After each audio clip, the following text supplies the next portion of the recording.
Hi everyone, due to popular demand, Liz is back in the chair, she's got a new sweater to keep her warm, and today we're gonna let you in on a little secret. Even though we're game partners for life, we do not always share the same taste in games.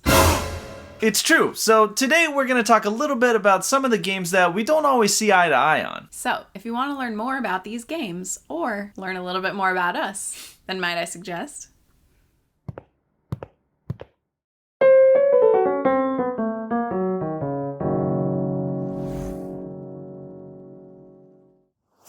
Hi, I'm Alex. And I'm Liz. From Might I Suggest a Game, a channel devoted to helping you find your perfect board game. Today we're going to be talking about some of the games that we don't really agree on. But first we wanted to give a big welcome to all the new subscribers to this channel. Hi! Last week we found out that the Tim Chuon featured us on his list of must-watch creators on YouTube. Okay, now for the next two creators, they are creators that I have just recently found. This next one is called Might I Suggest a Game, and they are Alex and Liz. Needless to say, we were blown away by the love and support that we got in response to this video, and now we're so happy to welcome a bunch of new subscribers to this channel. So, as a tribute to Tim's channel, we took inspiration for this episode from his new Fire and Ice discussion series with Sam from Lord of the Board. If you've been living under a rock and you don't follow Tim or Sam, or any of the other creators that they mentioned on the must-watch creators list, like Sword and Board Games, Thinker Themer, Foster the Meeple, or Board Games with B, we'll include the links to all of their channels down below in the comments. And while you're there, don't forget to hit subscribe and that little bell button so you can get notified when we post new content. Anyways, let's get back to business. Today, like we mentioned before, we're going to be talking about games that one of us loves, and the other one, not so much. In a household that plays so many games, it's bound to happen that there are titles on the shelf that we don't always see eye to eye on. But that's the whole point of this channel. We want to give you recommendations, no matter what kind of games you're into. Anyways, let's get into it. Will one of these games be the perfect game for you? Let's find out, shall we?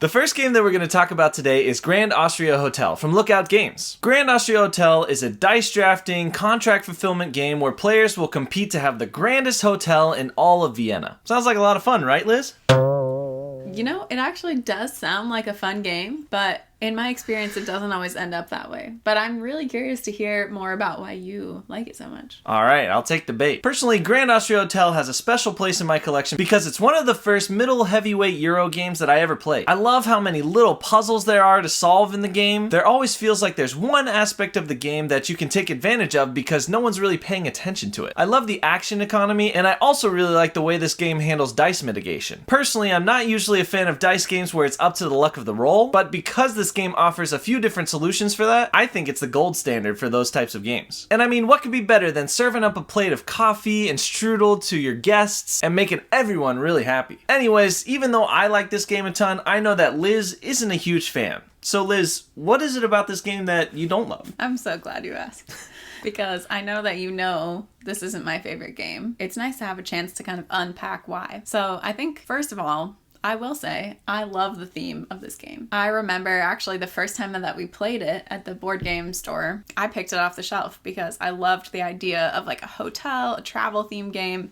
Sounds very fun, and it's kind of new, like it's not very common. I didn't expect it to be a game that ends up taking 4 hours and is very complex. I thought it was going to be a lighter game based on the theme, and so for me there's a little bit of cognitive dissonance there. Like you think you're going on a European vacation getaway, but you're actually studying abroad in a school where it's really hard coursework. It wasn't quite what I expected the first time I played it. The next thing that I sometimes struggle with this game is just that for me, the components and the art style of this game leave a lot to be desired. Again, I think there's so much potential with the theme of hotel, with travel, with giving guests their coffee and their strudel, but it just didn't quite do it for me. I don't think my father, the inventor of toaster strudel, would be too pleased to hear about this. I mean, the components are just simple wooden cubes when they really could be something much more fun. So I think this is a game for me that if they came out with a remake, then maybe I would consider it. One that elevates the game a little bit more, has more fun art. Maybe they trim it down to be a little bit quicker. It really comes down to the theme is cool, but the art and the components and the length of the game don't seem to match the theme for me. So you're looking for a slightly less Grand Austria Hotel. I'm looking for a casual Austrian hotel. That's fair. That's fair. Yeah, I think there is something to be said for the production quality in this game. It released in 2015, and I think the board game industry as a whole has taken some significant strides since then when it comes to the production quality that is expected in a new game. It does have those classic cubes on a board Euro style look to it, and I do agree that, you know, having upgraded components and things like that would definitely enhance the experience for the game. So I guess I agree with some of your points, but at the end of the day, this comes down to someone who, you know, likes the puzzle, likes the challenge, likes the Euro game versus someone who prefers something a little bit lighter, and that's okay. The two can coexist, and, you know, we're married, so who cares? I will say, like, I do think that the puzzles and the dice mitigation and all the things that you've talked about, it's true. Like, I can't argue with that it's well done in terms of mechanics. But for me, it's more important to have the theme and kind of like a quicker game. So anyways, the game that I love that I'll have to find some other friends to play with is Grand Austria Hotel from Lookout Games.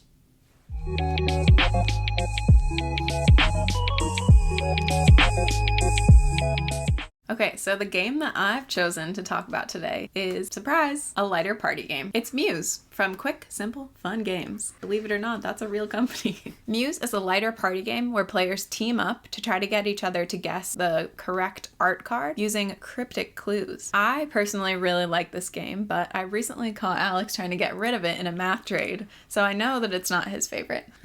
Busted. So today I'm going to try to convince him why we should keep it in our collection. Like I said, this game is about using cryptic clues. And what I mean by that is that instead of using a word to try to get your team to guess this card like you would do in something like Codenames, you're actually prompted by these inspiration cards to use anything from the title of a book that relates to this art card, or it might be something like make a sound effect or make a facial expression that represents this card. To me, that's so fun. I love that it can kind of get a little bit silly. Get silly. Get silly.